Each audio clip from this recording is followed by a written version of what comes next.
Life can make a lot of demands on our time and on our space. Learn how you can unlock the hidden potential of your garage attic today on For Your Home.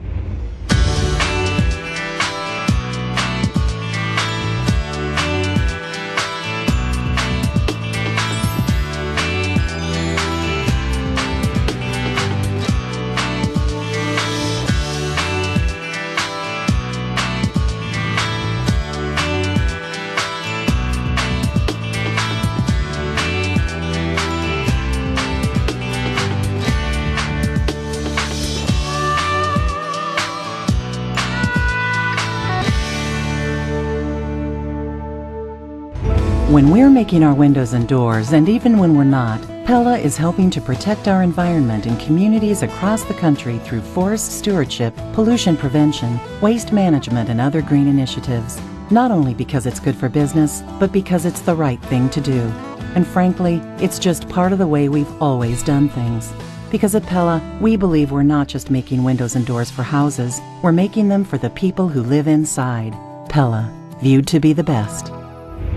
Today starts the first of a two-part series on how you can solve space problems by unlocking the hidden potential in your attic. Now, maybe the space problem at your house could be your kids are moving back home, your parents need a place to live, or like in my case, I need a home office. Whatever the space demands are at your house, I think that you're going to find this series informative and motivational.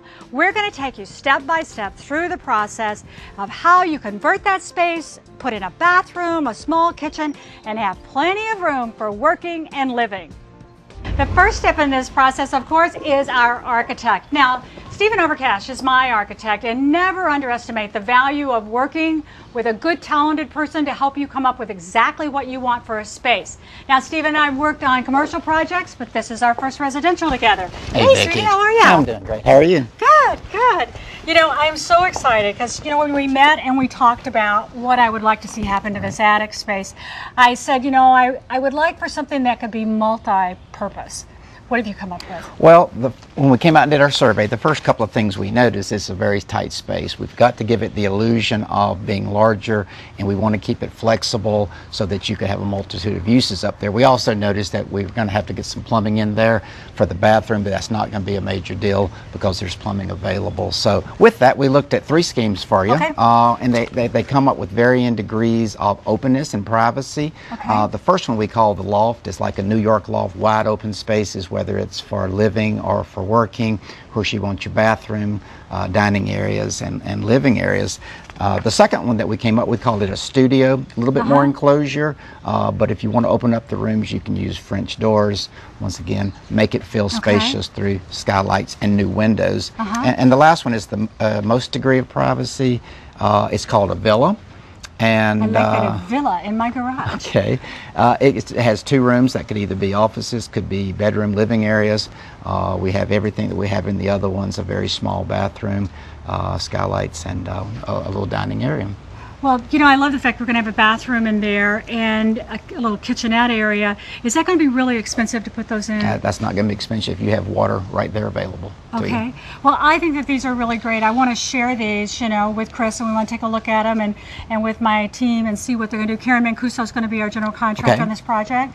And, you know, I think a lot of times when you're planning a project at your house, you know, my viewers hesitate to call an architect because they think it's going to be so expensive. What should they estimate in their budget to have plans like this drawn up? I would think for a small job like this, a few $1,000s can get you there. You can use the drawings for your homeowners association. If it does take permitting, you're there. Of course, your contractor will need a good set to build off of. So it's really worth the time. It'll save you money in the long run Absolutely to go with that plan. So, you know, I love these. We'll look over them. We'll make our choices. And I think you've done a great job. Thanks, Vicki. Well, I had the easy part. You've got the hard part. Mine? Why is it hard? You've got to go clean out the junk out of the attic. Oh, Stephen, that's going to be tough. But I think I'm inspired to clean out the attic. Let's do it.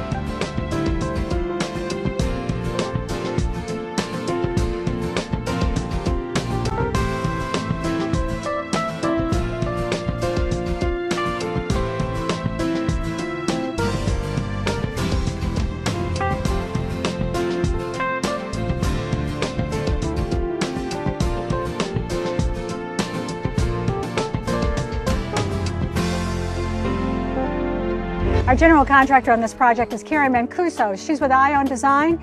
Karen, you have looked at the plans and we've made our option selections. What do you see is going to be the most challenging for us on this project? Power and sewer and code restrictions for such a small space. Wow, those sound like big issues. Okay, so for the sewer, that means getting water out there and then getting the wastewater back. Correct. You've got a kitchen, you've got a bathroom, and we don't have much of a fall at this point, so we got to be able to get that from your source or from your site down to the actual source. So the plumber is actually going to assist us with that. He's installed a new pump, and that's going to help with that issue to get all of that out.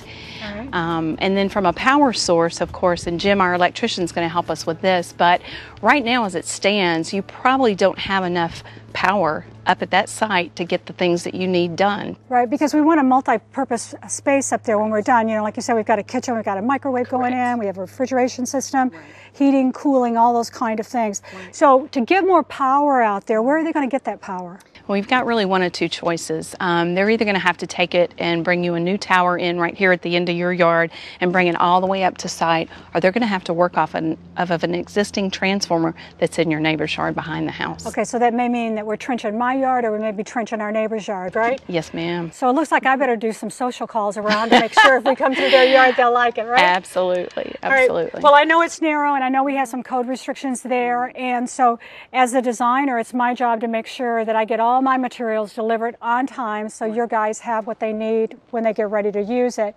And I'm going to pass those things by you, like choices for vanities and toilets and everything, to make sure I haven't ordered something that's not in code. Okay, great. And then I can take all those and run a timeline and we can click right along, just bang, bang, bang. Yeah, because those projects always work right on time schedule, right? Exactly. From blueprints to reality, that's what we've got up here in our over the garage space. Take a look at how everything is shaping up. This will be our bathroom over on this side, long and narrow, but I'm sure that Chris has some solutions for us. This area, this is sort of our lounge area, our living room. This space along here, well, this is going to be our kitchen area. It'll also be a long counter for working on different projects as well. Back here, we have this room could be a home office or a closet if you want to turn this space over here into another home office or a bedroom. A lot of possibilities in this space. Now, how do you go from those plans we looked at earlier to reality? Well, for me, I call up on my carpenter, Bill. Hey, Bill, how's it going? Hey, Vicki, how you doing today? I'm doing good, but I'm kind of concerned with this wall right here. What's happening? We had to build a temporary wall underneath here to support our ridge from our rafters that we cut out across here. Okay. We're going to drop a couple of LVLs in, which will then carry this load, and we can take this wall out. It's just here till we get it bared. LVLs, for those of you at home, would be beams that he's going to run across Wooden here. beams. Okay, because these used to come all the way down to the bottom here, the rafters did. Exactly, and we had to cut them off to make space for our office in here, and we're going to come back where these are sitting on the existing roof line and throw some beams in here, which will help support these rafters as well. Well, you know, this really opened up the space doing this. I love that. Made a nice little room in here. It did. Now, over here, this is going to be one of our new windows that's going to go in where the vent was.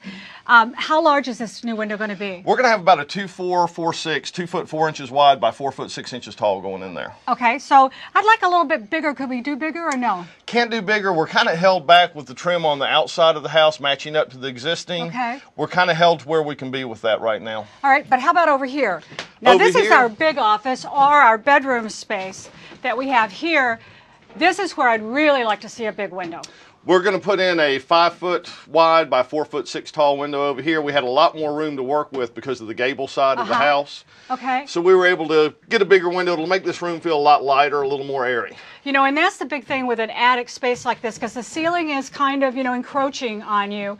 But the bigger the window space and the more light we can get. What else can we do to bring some light into this project? We're also going to throw in some skylights. One in Okay. the bedroom here, one over our workstation down here, and one in the bathroom. It'll help get some of that light in the back of the house and keep it a little more airy and open looking. Okay, and it would be great if we could get some skylights that vented.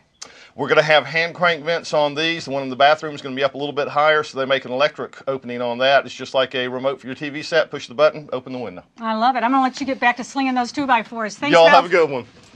Now, this space would be pretty useless if we didn't include a bathroom. And when it comes to bathrooms, this is our guy. This is Chris. He's the FYH plumber.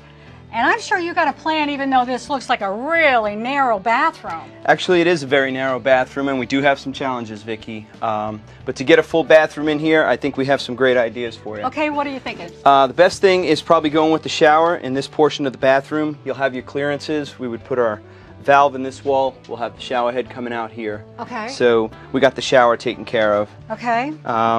With a bathroom like this, I would recommend maybe going with a frameless door to give you that appearance of it being a much larger space. And could we get by with no door at all? Sometimes you could, but because of the depth of the shower, I wouldn't recommend that. We'd have water going everywhere. Correct. Huh? Okay, so then where's everything else going to go? Center of the bathroom, as soon as you walk into the bathroom, your focal point will be the vanity, which is the sink. Okay. And then right behind you will be the water closet. Okay, so if we have the toilet here and we have the vanity here and we've got the shower out there, as a designer, I'm looking at this space and going, how can we make it look bigger? So can we do our shower so that it doesn't have a curb on it, so it flows right through? Yep, we could do a very low threshold. Okay. We can go with a wall-mounted vanity or a floating sink with a wall-mounted faucet. Okay. And then for the toilet, we can go with a wall-hung toilet where the tank is incorporated inside the wall. So you mean the tank would be inside of here? That is correct, and that would save you about 10 inches. Wow, so that's, if we could keep everything up off the floor like that, I think it's going to make it look more spacious even though it's small. That's correct. All right, now so this is a challenge here, but you have a bigger challenge because there is no water coming out here. So how are you going to do that? That's correct. When you have a detached building from the main house to get water from point A to point B and sewer as well, the water main will have to trench as well as the sewer. But with the sewer, since we don't have proper fall, we'll have to go with a lift station. So all the sewer and waste from this building would go into a tank with a pump. Okay. That pump will get pumped into your main house and tie into your sanitary at your house. Okay, you know, I kind of faded out right there after you said the word trench. So that means that you're going to be going right through my yard, right? That is correct. We're going to pick the path of least resistance. We're going to stay away from your shrubs, your flowers, and your bushes, and take the shortest path. Okay, well, you know, those hydrangeas are really special to me, so that's it. The rest of them you can have at it, okay? Okay. All right, well, Great. This is going to be a small space, but I think it's with the right tile and the right fixtures and with your great plumbing, it's going to be really a great functional space. That's right? correct. I'm going to let you get back to measuring and doing what you do best. Thank you, Vicki. Creating a plan was our first step. Now it's time to put those plans into action. We had a limited amount of space to work with in the bathroom. I called upon Jim Mock from Marsh Furniture and our plumber Chris from All About the Pipes to work together hand in hand to create a space that would work beautifully with our product manufacturers to give us a contemporary look that we were after. Just like the plumbing, whatever's going to happen up there has got to start down here. Now, this is Jim, and he's the FYH electrician.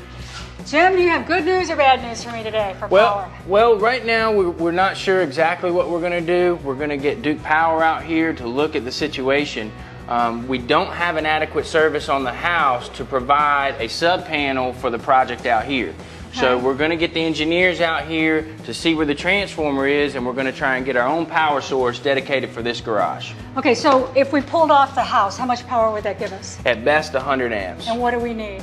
Well, a standard service is a 200 amp service, and if we do that, then we're going to have no problems. And that's, we don't want to do something as an electrician that when we get to the end of the project, oh, we got a problem, we don't have enough power. Okay, because we have a lot of things that we're going to be running up in that space, or potentially we don't even know what somebody down the road will want to do. Sure, sure. And we're having office equipment up there, maybe flat screen TVs, computers, printers, and then just the general kitchen and everything. Right, and anytime we have a full garage down here, and then we're going to have, like what you said, an office up there, and in an office you're going to have your printers, which pull a lot. You know, you're going to have your computers, all your electronics. We're going to have a kitchenette. We're going to have heating and cooling.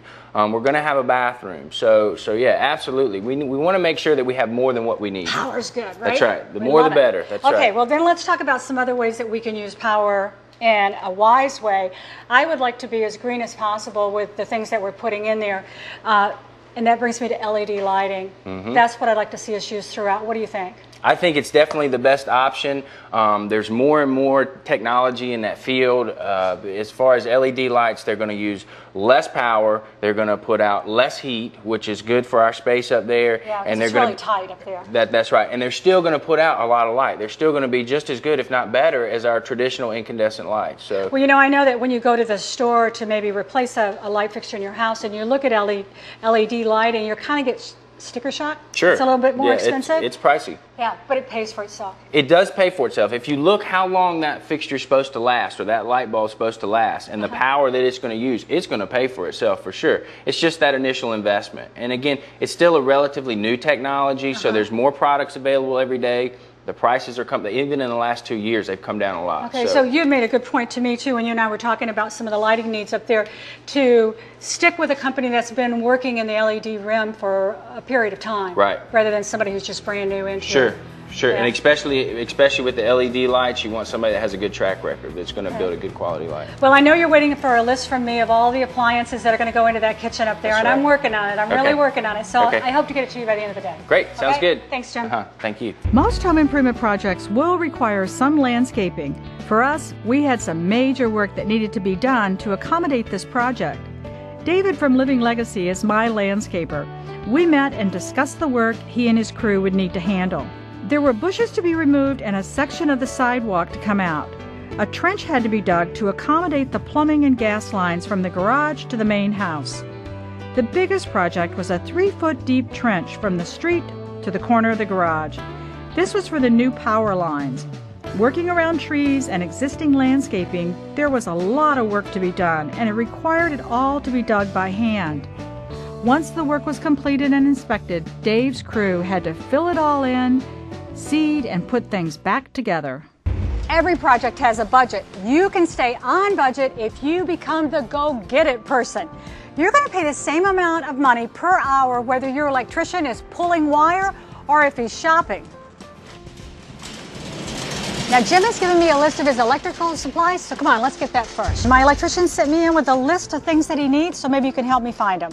First of all, he's looking for some of these junction boxes here. So let's see, we needed some singles, so like 4 of those singles. All right, just a single junction box? Mm-hmm. Sure. You Grab a couple of those. Yeah, I think for a nail-on or an old work there? I think this will do good. Okay.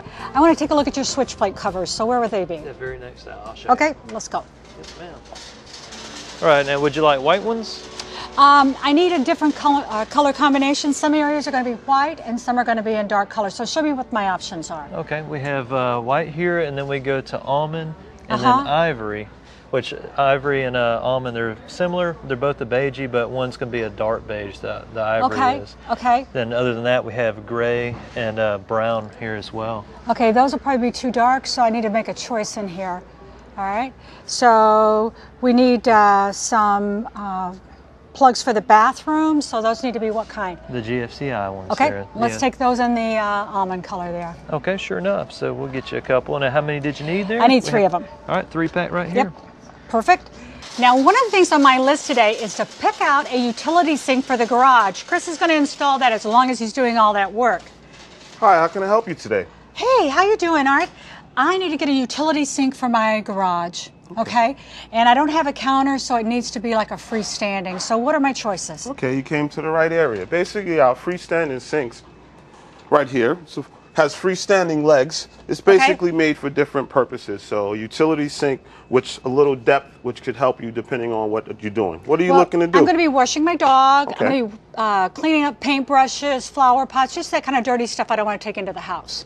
Okay. This one is perfect for you because the durability of it will stand the test of time too. Okay. Has freestanding legs, and this looks like what you need. Yeah, this will work out great. I see that I'm going to also have to have some kind of a faucet for it. Okay. So what would you recommend on that? Do I have choices? You have choices based on what you said earlier. You're going to be doing different things. So a lot of times you will want something with a removable head so you can spray.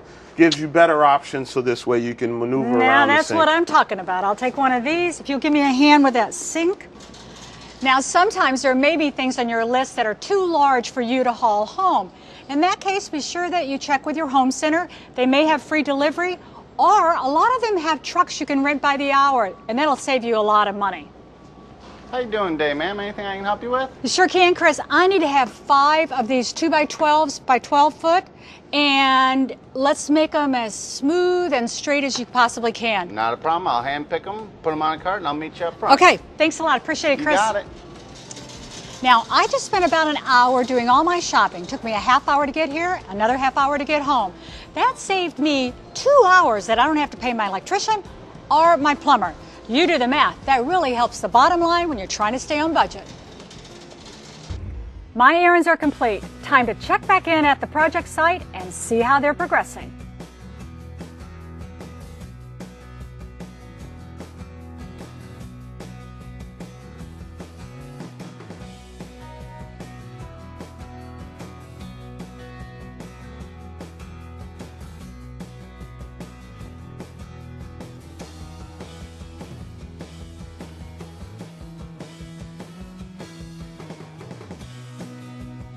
Now this project is pretty complex. We've got things going on in the interior as well as on the outdoors. These stairs were added to give us kind of just easy access to the storage space over the top of the garage. But over the last few years they have really deteriorated and they're not very attractive. Now Mick is our FYH outdoor living contractor, and Mick, you've got some solutions for me, right? Yeah, Vicki. First thing we've got to do is get rid of what you have up Just here. get rid of everything I got, It's just not huh? safe. You can see the boards have got massive cracks and massive gaps in them. So let's start by getting rid of all this, get rid of all the decking, and putting down new framing and a new PVC capped composite Material product. on top of it? Okay, so the material you're going to put it down on top of it, what is that like? It's they take a composite board and they wrap it in a PVC. They give it the wood grain finish. I love that. And comes in a variety of different colors. You know, we'll pick one that'll match your house real I nice. like this one right here. This is a nice gray color that'll match the siding that you've got. We're going to have new riser boards going up the deck, which will probably be kind of to match your trim on the house, maybe a white color. And then we're also going to get rid of this railing system. Right. And the railing system, you can see, is just pretty rickety, isn't it? pretty rickety, you know. Yeah. I don't know. You tell me, what do you think? I think it's got to go, just like everything else has. Is there a way you can make this wider at the same time? Absolutely. We're going to take this and move about 8 inches out to the center of this column.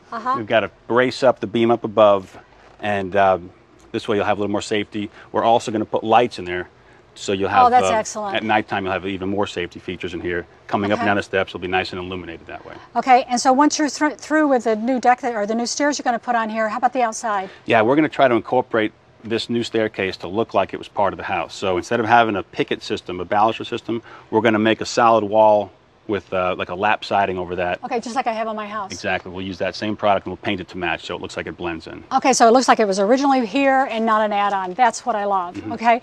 Now, here's my big problem though. I don't want the new stairs to go in until they're through doing the construction upstairs. But there are some boards that are really unsafe here, and I don't want to have one of my plumbers or electricians going through.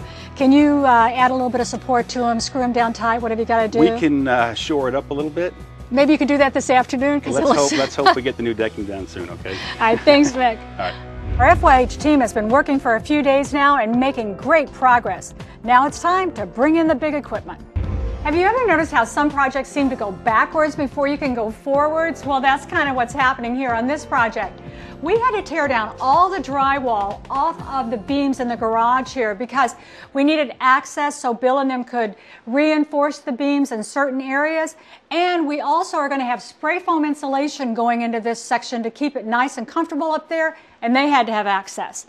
It also, as a benefit, made it easier for our guys to pull wire and to install plumbing. Now, Chris is our plumber, and he's been working on getting hot water to our garage area. And what you got here for me? Well, Vicki, what we have here is a hybrid water heater. What do you mean by hybrid? Hybrid, I mean it's the best of both worlds. It has a tank, a 1.9 gallon storage tank inside of it, and it also works like a tankless. Okay, so what's that going to do for me because it has that storage capacity? Well, it's going to do a few different things. It's going to give you endless hot water with no pressure drop and no sandwich effect. Okay, all right, so when you say sandwich effect, what the heck does that mean? If you're taking a bath and you fill the bathtub up and you shut it off and turn it back on, there won't be any lag of cold water coming into that area, so it keeps it like that. How about the pressure? Because some people say with the tankless they lose pressure. There's no pressure loss on this. Okay, that's excellent. Now, are we running this off of natural gas, it looks like here? That is correct. It could run off natural gas or propane, whatever you have at your home. All right. My other question that I have is, you install this inside of the garage. Is that the only place it can go? No, it can go on the exterior of a home, interior of home, and it's also good for commercial applications. However, in this case, you had the room, so we put it on the wall. Okay. All right. Now, my next question is, is it only one size, or has this been sized just to this project? This has been sized just for this project. Comes in multiple sizes, but however, because of your fixture count, this is the size that we feel. And that's something you plumber guys all know about, right? That's right. All right. Okay, now on the front of it, I see these little dolls and everything. It looks sort of like, to me, like our sprinkling system. What's going on there? This is basically the diagnostics and control pad, power on, off, priority for water. You could set the temperature higher or lower, and if there ever is a problem, you can contact us or hit the diagnostics.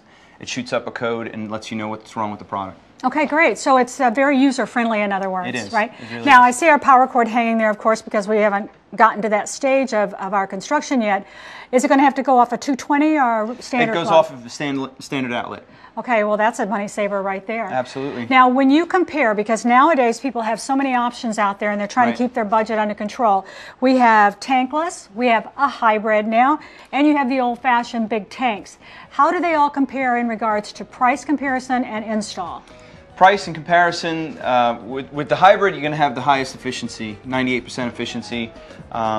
It is a little bit more than a standard water heater, tank-style water heater, but it is comparative to a tankless water heater. However, this has a better warranty, 20-year warranty. Okay. It's stainless steel insides, which it requires less maintenance. So in the long run, this is... You're going to make up that cost that you would save in the original part. All right, and we want to do that. We want to be as energy efficient in this project as we possibly can. Absolutely. You know. Well, thanks, Chris. It looks like we've got a great system going here, and I know if I run out of hot water, here's the guy to call. Give us a call. Thanks, Chris. The new custom-built doors and windows are really going to make a big difference in this space. They are energy efficient and easy to clean. Plus, they'll match perfectly with the original windows in the main house. Well, I'm really pleased with the progress that we've made in just a few short weeks, and I can't wait to see how it all turns out on the next episode of FYH. Make it a date to join me, Vicki Payne, right here on For Your Home.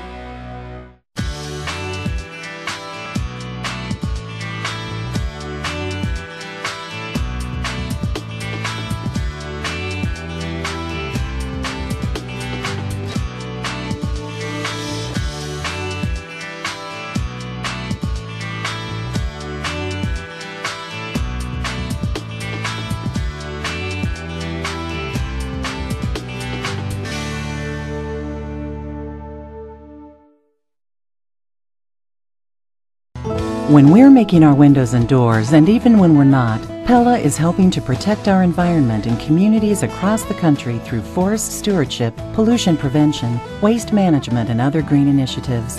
Not only because it's good for business, but because it's the right thing to do. And frankly, it's just part of the way we've always done things. Because at Pella, we believe we're not just making windows and doors for houses, we're making them for the people who live inside. Pella, viewed to be the best. Do you want to know more about the projects today or our guests?